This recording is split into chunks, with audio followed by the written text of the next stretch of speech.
বিসমিল্লাহির রহমানির রহিম। আসসালামু আলাইকুম। আদাব। আজকে আমি স্বাভাবিকভাবেই কথা বলবো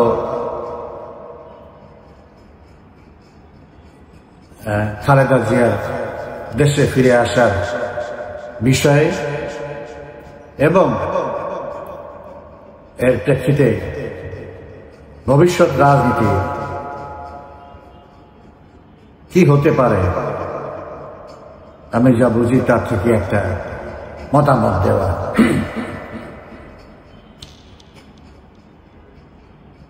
বর্তমান প্রসঙ্গে আসার পূর্বে আমি অতীতের কিছু ঘটনা আপনাদের সামনে, আপনারা সবই জানেন বা এই যুগের যারা তরুণ সমাজ তারা হয়তো জানেন না, তবু একটু মাইন্ডটাকে রিফ্রেশ করার জন্য কিছু কথা বলতে চাই। দেখেন, 1981 সালে বঙ্গবন্ধু কন্যা আওয়ামী লীগের সভানেত্রী যখন বাংলাদেশে ফিরে আসে 17 মে,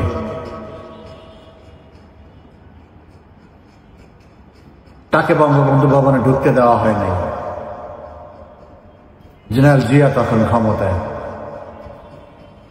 তাকে বাড়িও হস্তান্তর করা হয়নি। ওই বাড়ির রাস্তায় দাঁড়িয়ে বঙ্গবন্ধুর আত্মার মাগফিরাত কামনা করতে হয়েছে।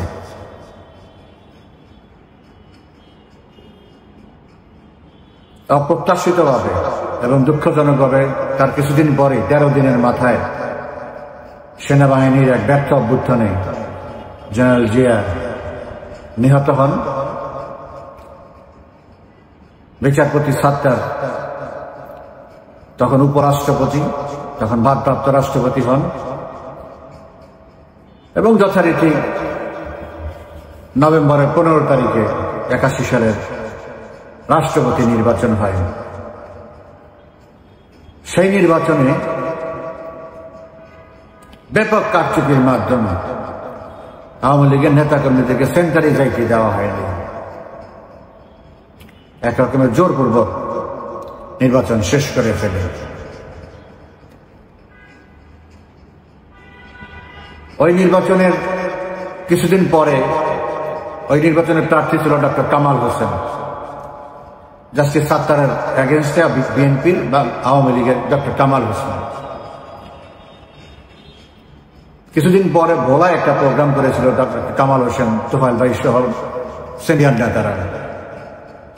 তো বাংলা স্কুলের মাঠে মিটিং হয়েছিল, জনসভা হয়েছিল। তারপরে জনসভার থেকে আমি তখন ভোলা 81 সাল, তখন আমি ভোলা জেলা, মানে তখন মহকুমা, এখন জেলা, মহকুমার শ্রমিক লীগের জেনারেল সেক্রেটারি। উনি শুধু আমার অফিসে আসছিলেন। তা আমার অফিসে আসার সব পরে আমি একটা সভার আয়োজন করলাম। তো যখন আমি কামাল হোসেন সাহেবের নামটা বলতেছিলাম, তার আগে আমি একটু ভূমিকা নিয়ে বলেছিলাম যে 15ই নভেম্বর যদি কারচুপির মাধ্যমে নির্বাচন না হতো, তাহলে যিনি থাকতেন বাংলাদেশের রাষ্ট্রপতি, সেই ডক্টর কামাল হোসেন আমাদের সামনে উপস্থিত। এই কথা বলার পর উনি উঠে এসে আমার পিঠ চাপতে বলেন, এক্সিলেন্স। আর ওনার একটা স্বভাবভঙ্গি ছিল এরকম করে করা, তা আমাকে করলেন। এই প্রেক্ষাপটটা বলার উদ্দেশ্য হল, 24শে মার্চ 1982 সাল সাত্তার সাহেব এত বিশৃঙ্খলা সৃষ্টি করেছিল দেশে। দেশে কোনো আইন কানুন ছিল না, দেশে একটা রাম রাজত্ব কায়েম হয়েছিল, সন্ত্রাসী কর্মকাণ্ড এবং সবকিছু, মানে একটা অরাজক অবস্থার সৃষ্টি হয়েছিল বলতে যা বোঝায়। এখন যেরকম অবস্থা এর কাছাকাছি, এতটা না বাট এর কাছাকাছি। তা আমরা তো বিভিন্ন কারণে আজকের দিনগুলো অভ্যস্ত হয়ে গেছে। তখন তো এরকম অভ্যস্ত ছিলাম না, দেশের মানুষ অভ্যস্ত ছিল না। তখন হিন্দু নামে এক বিখ্যাত সন্ত্রাসীকে গ্রেপ্তার করা হলো যুবমন্ত্রী আবুল কাসেমের বাসা থেকে। তারপরে এরশাদ একটা ওসিলা ধরে এরশাদ ক্ষমতা দখল করলো। 26শে মার্চ স্বাধীনতা দিবসে শহীদ মিনারে, 24শে মার্চ ক্ষমতা দখল করলো, 26শে মার্চ জাতীয় স্মৃতিসৌধে আওয়ামী লীগের নেত্রী প্রথম এরশাদের বিরুদ্ধে স্লোগান দিয়েছে, এরশাদের অবৈধ সামরিক শাসন মানি না। এবং সেখানে নাসিম ভাই সহ আরো অন্যান্য কয়েকজন নেতাকে পুলিশ লাঠিচার্জ করেছে, লাঠিপেটা করেছে।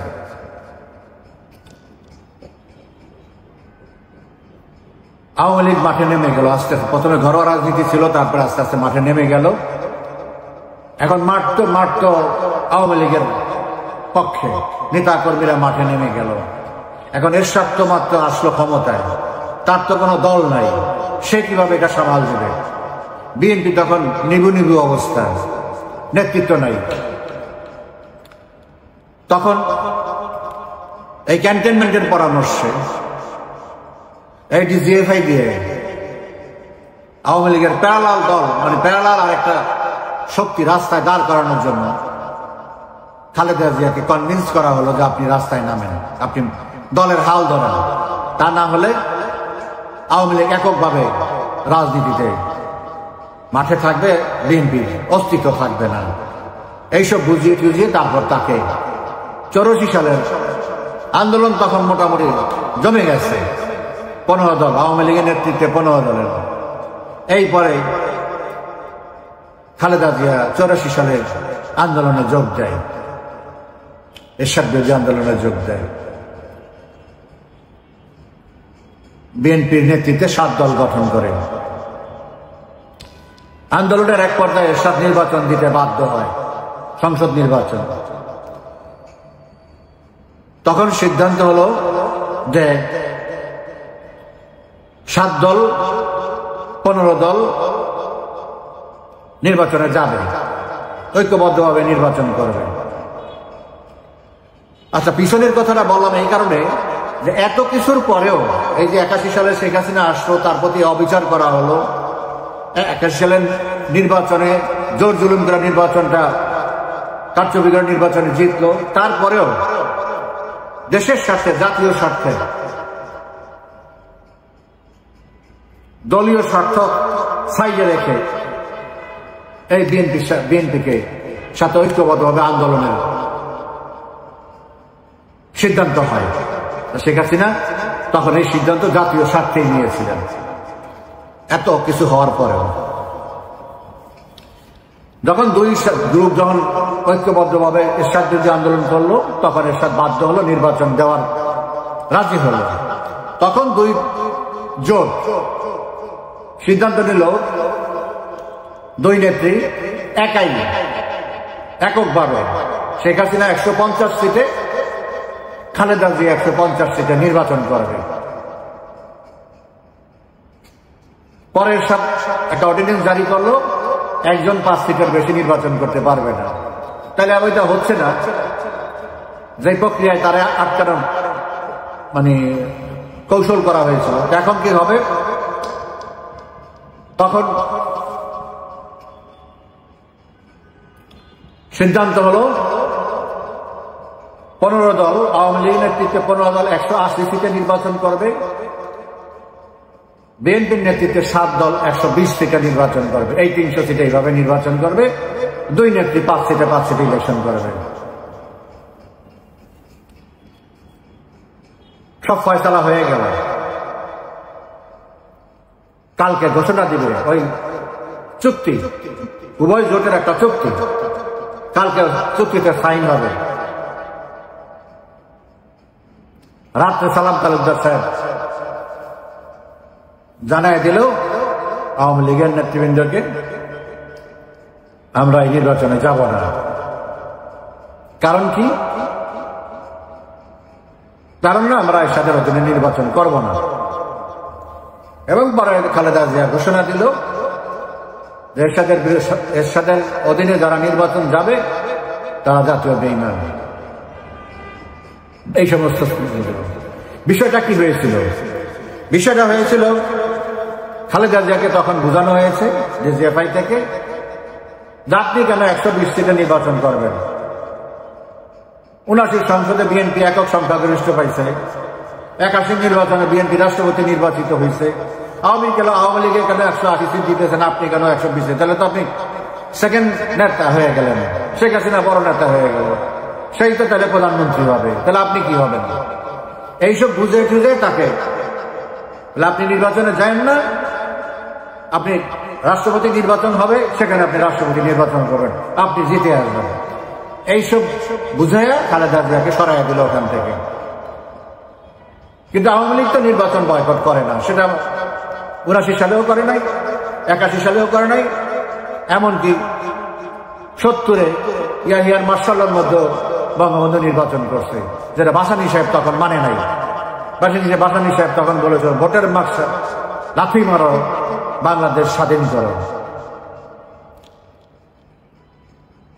তো বঙ্গবন্ধু নির্বাচনে গিয়ে জনগণের ম্যান্ডেট নিয়ে তারপরে নেতা প্রতিষ্ঠিত হয়েছে, বৈধ নেতা প্রতিষ্ঠিত হয়েছে, তারপর স্বাধীনতা ঘোষণা করেছে।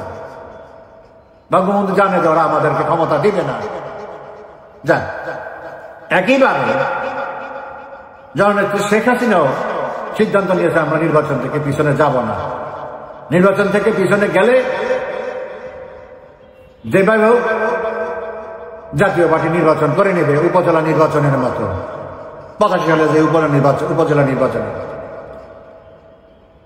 নির্বাচনে গেল, এর মধ্যে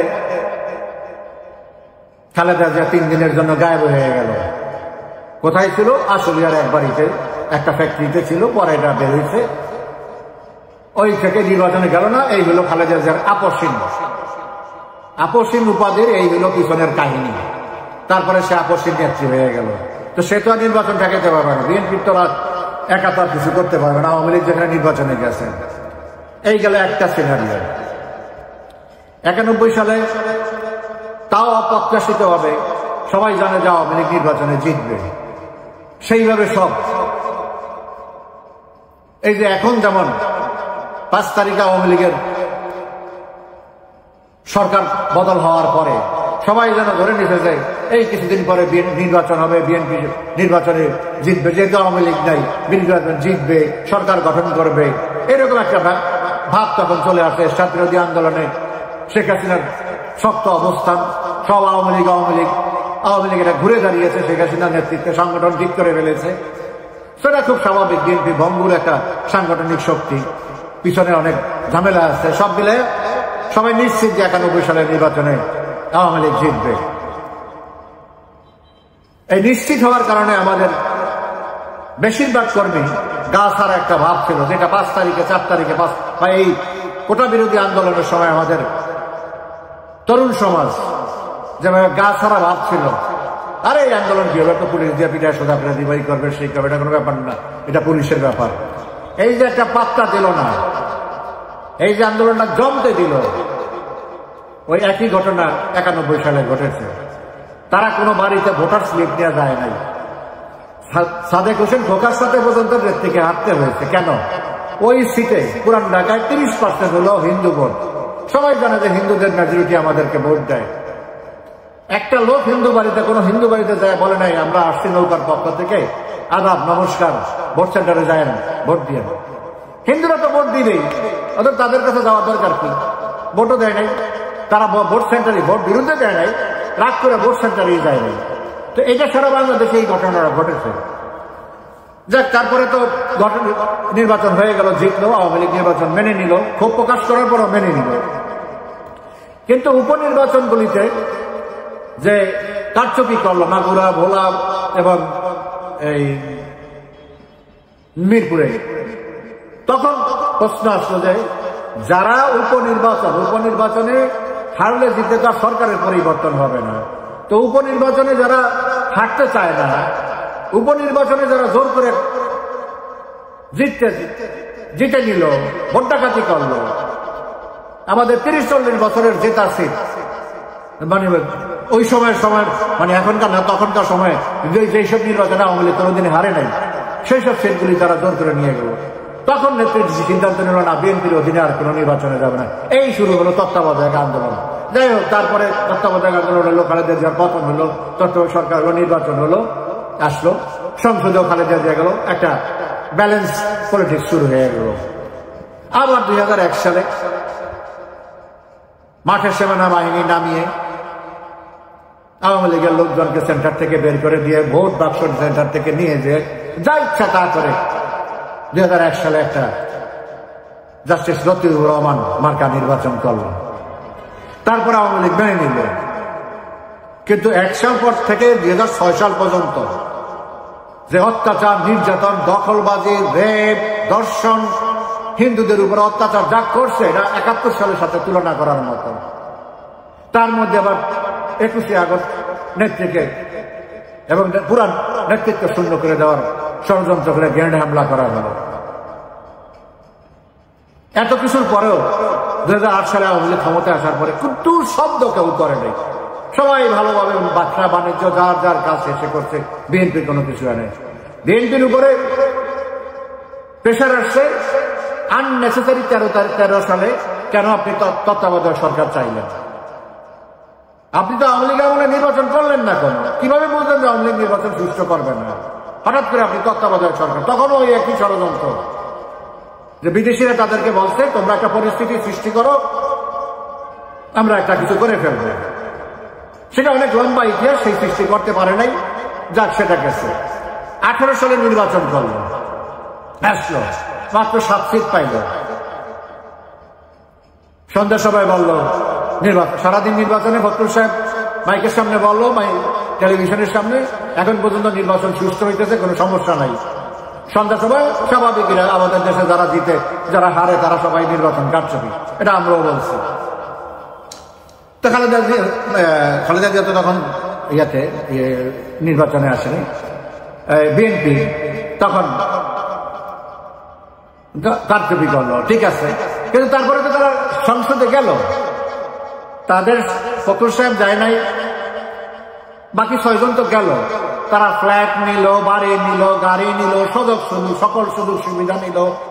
এই 5 বছরের 4 বছরে তারা সংসদে থেকে 6 জনের 60 জনের ভূমিকা পালন করলো। সরকারকে যথাযথভাবে যত যা পারে সত্য মিথ্যা নিলে সবকিছু তাদের মাইক কখনো বন্ধ হয়নি। তারপরে আবার এসে 24 এসে তারা নির্বাচন, ওই একই টোপ বিদেশিরা, যে একটা কিছু পরিস্থিতি, এর মধ্যে কয়েকটা পরিস্থিতির সৃষ্টি হয়েছে। যেমন 22 সালের 10ই ডিসেম্বর একটা পরিস্থিতি সৃষ্টি করতে চাইছিল, আবার 23 সালে এসে 28 অক্টোবর একটা পরিস্থিতি সৃষ্টি করতে চাইছিল। তো এগুলি সব যখন ব্যর্থ হলো, কোনো কিছু হলো না, তারা নির্বাচনে আসলো না। এখন কথা হলো যে তারা নির্বাচনে আসলো না, বিএনপি মোটামুটি একটা অন্তিম পর্যায়ে চলে গেছে। কিন্তু এখানে যে একটা মেটিকুলাস ডিজাইন প্ল্যান হয়েছে সরকারের বিরুদ্ধে, এইটা আমাদের সরকার ভাষা জানতো, এত ডিপলি এত সিরিয়াসলি সেটাকে করা হয় নাই, কনসিডারেশনে নেওয়া হয় নাই। যাই হোক, 5 তারিখ হলো, ওই আগেই বললাম 5 তারিখের পরে সবার আশা ছিল বিএনপি ক্ষমতায় আসতেছে, বিএনপি সরকার চালাবে, এটা সবারই ধারণা ছিল। একটা নির্বাচন 3-4 মাসের মধ্যে দিয়ে দিবে, বিএনপি স্বাভাবিক, আওয়ামী লীগ না থাকলে বিএনপি জিতবে, এটাই স্বাভাবিক। কিন্তু সেটা হয় না। আমার অনেকগুলো এপিসোডে আমি বলেছি যে বিএনপি নির্বাচন আসলে চায় না। বিএনপি যদি নির্বাচন চায় তাইলে বিএনপিকে ইউনূস নির্বাচন দিতে বাধ্য। আজকে সকালে যদি বলে নির্বাচনের তারিখ ঘোষণা করতে হবে কালকের মধ্যে, সন্ধ্যার মধ্যে নির্বাচন তারিখ ঘোষণা করবে, যদি সিরিয়াসলি মিন করে। কেন করবে না? কারণ হচ্ছে বিএনপিকে বোঝানো হচ্ছে যে আমরা যদি এখন একটা নির্বাচন করি তাহলে আমাকে ইনক্লুসিভ নির্বাচন করতে হবে, আওয়ামী লীগকে নিতে হবে, এবং সেটা ফেয়ার ইলেকশন করতে হবে, কারণ বিশ্ব সেখানে ইন্টারফেয়ার করবে। এখানে অনেক ব্যাপার থাকবে, জাতিসংঘ আসবে, অবজারভার, আমাদেরকে সেটা করতে হবে, আর্মিটা তত্ত্বাবধান করবে। এমনও হতে পারে আমি নাও থাকতে পারি, মানে ইউনূস নাও থাকতে পারে, আওয়ামী লীগ যদি না চায় থাকে তাহলে তো থাকতে পারবে না সে। তো সেই ক্ষেত্রে তো বিএনপি ক্ষমতায় আসবে না। এই টোপে বিএনপি বলে, ফখরুল সাহেব বলে, দয়া করে নির্বাচনটা দেন, আমরা সিরিয়াস কোনো কর্মসূচিতে যাব না, হয় না, এইসব বলে টলে রাখছে। এখন কথা হচ্ছে, যেই প্রসঙ্গটা মূলত আজকে বলা, এই ব্যাকগ্রাউন্ডটা কেন টানলাম, দেখেন বাংলাদেশের রাজনৈতিক দল দুইটা, একটা হলো আওয়ামী লীগ, একটা হলো এনটি আওয়ামী লীগ। এনটি আওয়ামী লীগের নেতৃত্ব বিএনপি দিচ্ছে। সেই হিসাবে 84 সাল থেকে খালেদা জিয়া সেই নেতৃত্ব দিচ্ছে এবং খালেদা জিয়ার যতটুকুই হোক একটা জনগণের মধ্যে, বিএনপি সমর্থকদের মধ্যে বা এর মধ্যে একটা গ্রহণযোগ্যতা তৈরি হয়েছে যে উনি তাদের নেত্রী। কিছু কিছু সময়ে তাকে যে মিসগাইড করা হয়েছে এবং সে যে কিছু মিসলিডিং কথা বলেছে, কাজ করেছে, সেগুলো মূলত তারেক রহমানের কার্যকলাপের জন্য, তার দায় তাকে নিতে হয়েছে। খালেদা জিয়া তো শেখ হাসিনা পেয়ালাল একজন নেত্রী দাঁড়ায় গেছিল বা এখনো আছে। তারেক রহমান সেই পর্যায়ে আসতে পারে নাই, আসতে পারবেও না, বিকজ তার অনেক প্রবলেম আছে যেটা খালেদা জিয়ার নাই। খালেদা জিয়া সেইভাবে গড়ে উঠছে। এখন খালেদা জিয়াকে যখন চিকিৎসার জন্য যেতে হলো, লন্ডনে গিয়ে সর্বোচ্চ চিকিৎসা নিছে, আমাদের দেশেও চিকিৎসা নিছে, কিন্তু এখন বদনাম দিছে যে এখানে চিকিৎসা হয় না, চিকিৎসা নেওয়া হয় না, তাকে স্লো পয়জনিং করা হয়েছে, ওই করা হয়েছে, সেই করা হয়েছে। কিন্তু লন্ডনে যায় সর্বোচ্চ চিকিৎসা নেওয়ার পরে তাকে বলা হয়েছে তার তেমন কোনো সমস্যা নাই। ঢাকায় যে চিকিৎসা হয়েছে ভালো চিকিৎসা হয়েছে এবং সেটার উপরেই তারা দেখেছে। এমন না যে আমাদের দেশের প্রেসক্রিপশন নিয়ে কলকাতায় গেলে প্রেসক্রিপশন ফালাইয়া দেয়, এগুলি কি বলছে আপনাকে, আপনার এগুলি কিছুই নেই, আপনার কিছু না, আপনার এই ধারে কাছে নাই, আপনার কিডনির সমস্যা নাই, বা আপনার ব্লাডের ওই সমস্যা নাই, বা আপনার ব্রেনের এই সমস্যা নাই, এরকম ফালাইয়া দেয় কলকাতায় গেলে। এরকম বলে নাই, বসে চিকিৎসা সঠিক হয়েছে।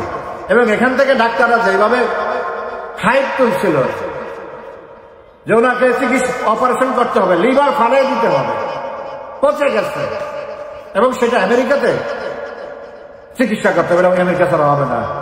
লন্ডনে বলছে এটা দরকারই নেই, এটার মধ্যে হাত দেওয়ারই দরকার নাই। একটা হলো দরকার নাই, আর একটা হলো যে ওনার যে বয়স, সেই বয়সে এটার মধ্যে যাওয়ার কোনো প্রয়োজন নাই। তো ওনার স্লো পয়জনিং হয় নাই, সেটাও ভুয়া ছিল, গুজব ছিল আওয়ামী লীগকে মেলাইন করার জন্য। ওনার প্রপার চিকিৎসা হয় নাই, সেটাও ভুল ছিল, আমাদের দেশে সঠিক চিকিৎসা হয়েছে। এখন দেশে ভালো চিকিৎসা চেক আপ করা হয়, এটা এক ধরনের চেক আপের মতো হয়েছে। Nothing special has been done in London, just check up করা, সব ঠিকঠাক আছে, সব ঠিক আছে। তো উনি ওনার নায়নাথপুরের সাথে ছিল, আনন্দপুর থেকে ভিন্ন পরিবেশে ছিল, অনেকজন পরিবারের সাথে একসাথে ছিল, মনটা ভালো ছিল। মন ভালো থাকলে শরীর ভালো, শরীর ভালো থাকলে সব ভালো। তো ওনার সেই অবস্থা। এখন উনি আজকে যতটুকু দেখলাম এবং যতটুকু শুনলাম যে উনি স্পষ্ট কথা বলতে পারে এবং গাড়ি থেকে নেমে নাকি নিজের ঘরে গুলশানের বাসায় হেঁটে হেঁটেই গেছে। মাশাআল্লাহ, ভালো। এই কারণে ভালো যে এখন হয়তো যদি বিএনপি যদি ভুল না করে, তাহলে হয়তো খালেদা জিয়ার ভূমিকা রাখার সুযোগ সৃষ্টি হবে। এবং খালেদা জিয়া রাজনীতিতে ভূমিকা রাখলেই হয় বিএনপির কপাল খুলবে, আর বিএনপি যদি ভুল করে তাহলে বিএনপিকে ছাগলের তৃতীয় বাচ্চার মতো লাফালাফি করতে হবে। এখন প্রশ্ন হচ্ছে, ইউনুস নির্বাচন দিবে না। আপনারা গতকালকে ইউরোপীয় ইউনিয়নের রাষ্ট্রদূত, ঢাকায় রাষ্ট্রদূত মিশেল মিলারের বক্তব্য শুনেছেন। সে স্পষ্ট বলেছে নির্বাচন সরকার সিদ্ধান্ত নেবে, আর সংস্কার আগে হতে হবে, যেটা ইউনুস বারবার বলে আসতেছে আর যেটা বিএনপির বিরোধিতা করতেছে। তো এখন বোঝা যাচ্ছে যে এই পশ্চিমারা আরাকান নিয়ে যে ষড়যন্ত্র করেছে, তারা এখন সব এই দেশটাকে ডুবানোর জন্য, দেশটাকে ধ্বংস করার জন্য, দেশটাকে বিপদে ফেলানোর জন্য, আর ইউনুস ক্ষমতায় থাকার জন্য এই একটা ষড়যন্ত্র করেছে। এখন শেখ হাসিনা দেশে নেই, আওয়ামী লীগ টুংটাং করে মাঠে আছে, আওয়ামী লীগ ধীরে ধীরে অবস্থান তৈরি করতেছে এবং করবে। ১/১১ সময় কি হয়েছিল? বিএনপির পতনের পরেই ১/১১ সৃষ্টি হয়েছে, পতন করেই ১/১ হয়েছে। কিন্তু ১/১তে দুই নেত্রী কিন্তু এক জায়গায় এসে গেছে। আর দুই নেত্রী যদি এক জায়গায় না আসতো তাইলে খালেদা জিয়াকে বিদেশে পাঠিয়ে দিত, সৌদি আরবে চলে যাওয়া, সব ব্যাগে সব রেডি হয়ে গেছে। শেখ হাসিনা লন্ডনে বলছে না, জোরপূর্বক তাকে পাঠানো যাবে না। এই খালেদা জিয়া শক্তি পাইছে। আবার খালেদা জিয়া বলছে, যখন তাকে আসতে দিবে না বলছে কারণ লন্ডন থেকে বাংলাদেশে, তখন খালেদা জিয়াও মুখ খুলেছে, কেন তাকে আসতে দেওয়া হবে, তাকে আসতে দিতে হবে। এই যে দুই নেত্রীর ঐক্য হলো, তাতেই ১/১১ সরকারের পতন হলো, নির্বাচন দিতে বাধ্য হলো।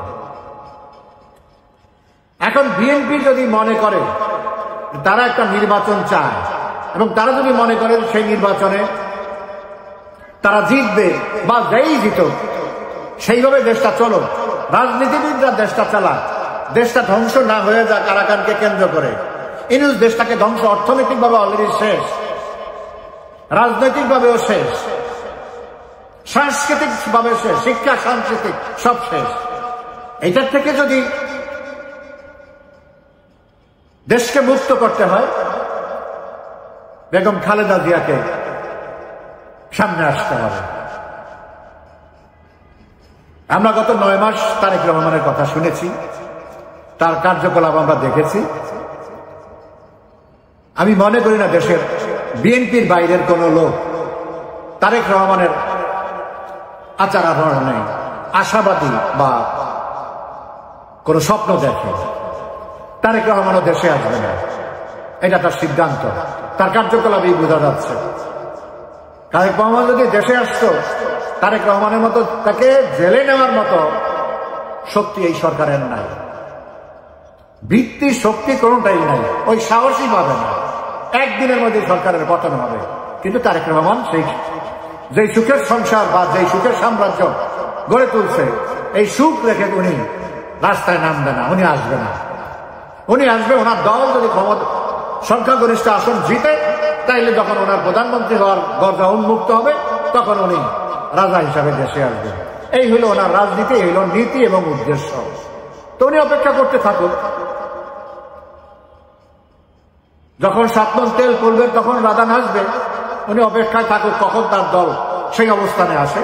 এখন তার দল ব্যাকফুটে আছে। এখান থেকে এই বিএনপিকে উদ্ধার করতে পারে খালেদা জিয়া। আর বিএনপি যদি চায়, একা বিএনপি ইউনূসকে পরাজিত করতে পারবে না। বিএনপিকে আওয়ামী লীগের সহযোগিতা নিতেই হবে, এটা বিএনপির চয়েস। আওয়ামী লীগের সহযোগিতা নিয়ে ১/১১ মতো তারা সেই পরিস্থিতি সৃষ্টি করবে কিনা কিছুই বলার দরকার। দুই নেত্রী শুধু বললেই হলো যে ইউনূস গো, শেষ। এখন বিএনপি যদি মনে করে যে না, তাহলে আওয়ামী লীগকে আমরা জায়গা করে দিলাম, এটা তাদের সিদ্ধান্ত। কিন্তু আওয়ামী লীগ তো আর বিএনপির ইচ্ছায় অনিচ্ছায় দেশে প্রতিষ্ঠিত হবে না বা দেশের রাজনীতি প্রভাব সৃষ্টি করবে না। তার নিজের ক্ষমতা বলে সেই শক্তি তার আছে, এটা হঠাৎ করে গেইন করবে না, এটা স্লোলি, এটা গেইনিং। এটা আরো ইন্টারন্যাশনাল ব্যাপার আছে, সব দিলেই এটা গেইনিং। একটা পর্যায়ে হয়তো সময় লাগবে, 15 দিন 1 মাস, but it will be happen, no doubt about it. কিন্তু এখন কথা হচ্ছে বিএনপি আওয়ামী লীগ যদি সেই অবস্থানে যায়, বিএনপি মাঠে আওয়ামী লীগের সাথে ঝামেলা করবে কিনা। তাহলে সরকার তো যারা তার মূল শত্রু, যারা তার মূল প্রতিপক্ষ, তারা যদি মাঠে যুদ্ধ করে, তাহলে তো তার পজিশন আরো শক্ত হয়ে গেল। বিদেশি ষড়যন্ত্রকারীরা আরো বেশি আশাবাদী হলো যে তাদের প্রোগ্রাম সাকসেসফুলি শেষ হবে। এখন খালেদা জিয়া যেহেতু আগের চেয়ে আল্লাহর রহমতে অনেক সুস্থ, এটাই হলো আমার আজকের কথা, যে খালেদা জিয়াকে ভূমিকা দিতে হবে। সেটা যাইলে সেটা যদি দেশের স্বার্থে হয় এবং দেশের স্বার্থ টিকলেই বিএনপির স্বার্থ টিকবে। আমি বিএনপিকে জ্ঞান দিচ্ছি না, আমি দেশের কথা বলতেছি, যে বিএনপি এখন এই দেশের যে আভ্যন্তরীণ এবং বহির্বিশ্বে যে পরিস্থিতির সৃষ্টি হয়েছে,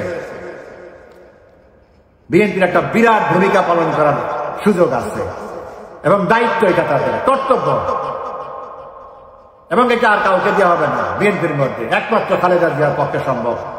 খালেদা জিয়া যখন ভূমিকা রাখার থাকবে, তখন বিএনপির যে সিনিয়র নেতারা আছে, যারা পোর খাওয়া, যারা রাজনীতি শিখেছেন, বিএনপির যারা সিনিয়র নেতা, তারা তো আর বিএনপি করা বিএনপি করে না, তারা কেউ ছাত্রলীগ করা, কেউ ছাত্র ইউনিয়ন করা, বামপন্থী দল করা, সো তাদের ব্যাকগ্রাউন্ড এবং ফাউন্ডেশনটা অত্যন্ত পলিটিক্যাল। কিন্তু তারা এখন চুপ, কথা বলতে পারতেছে না। ভাইয়া যা বলে তাই তাদের শুনতে হয়। তাদের তো ভাতিজা, ভাইয়া হলো এখনকার তরুণ সমাজের, তো ভাইয়ার কথা ঠিক না রাখলে সে আউট হয়ে যাবে, নেতৃত্ব শূন্য হয়ে যাবে। এটা সব দলই, খালি বিএনপি না। তো আগামী কয়েকদিনের মধ্যেই খালেদা জিয়াকে সিদ্ধান্ত নিতে হবে, তারা কি আসলে নির্বাচন চায় কি চায় না। তারা নির্বাচন চাইলে নির্বাচন নভেম্বরেই হতে পারে, অক্টোবরেই হতে পারে, কোনো সমস্যা নেই। কিন্তু এখন ক্লিয়ার হয়ে গেল, আমি বিশ্বাস করি গতকালকে ইউরোপীয় রাষ্ট্রদূতের কথায়, যে এই সরকার আর নির্বাচন দিবে না। তাদেরকে দিয়ে বলানো হয়েছে, তোমরা না বলে তো আমার শক্তি থাকে না। এখন বলছে, মানুষকে বোঝানো হয়েছে যে পশ্চিমারা এই নির্বাচন না হওয়ার পক্ষে। So now ball is in BNP's court. দেখা যাক তারা কি সিদ্ধান্ত নেয়। ভবিষ্যতের উপরে আবার কথা বলবো। ভালো থাকবেন আপনারা, ধন্যবাদ।